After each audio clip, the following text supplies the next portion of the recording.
In Zealand, there's a young man who hears ancestral voices guiding him away from danger. The first time the young man heard the voices, he thought it was the wind. He was walking alone through the bush at dawn, following a trail his family had used for generations. The forest was thick with damp earth and fern, the air heavy and still. He had grown up here, knew the sounds well, the creak of trees, the call of birds, the hush before rain. But this was different, not that way. The voice was calm, steady, and unmistakably human. He laughed nervously to himself and took another step forward.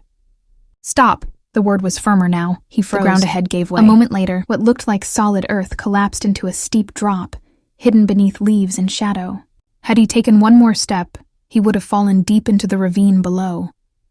He stood shaking, breath shallow, staring at the place where he should have been standing.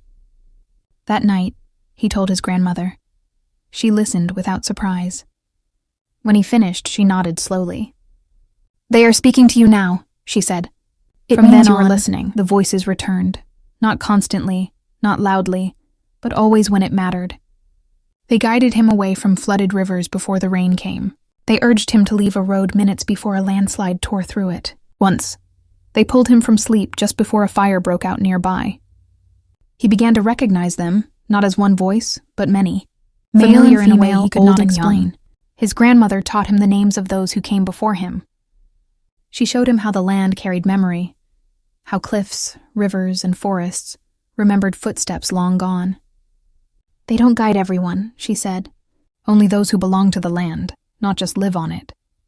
As the young man grew older, he left home to work in the city. The voices grew quieter there, muffled by concrete and noise. But they never disappeared. When trouble approached, a dangerous situation, a wrong turn, a person who meant harm, they whispered just enough to steer him away. He was tired, he ignored them, frustrated, eager to prove he didn't need guidance. When the warning came, soft but urgent, he dismissed it. Nothing happened immediately. He survived barely. As he lay in the hospital, broken and shaken, the voices returned, not with anger, not with judgment, but with relief. "You are still here." After that, he never ignored them again. Years later, he returned home, now with children of his own.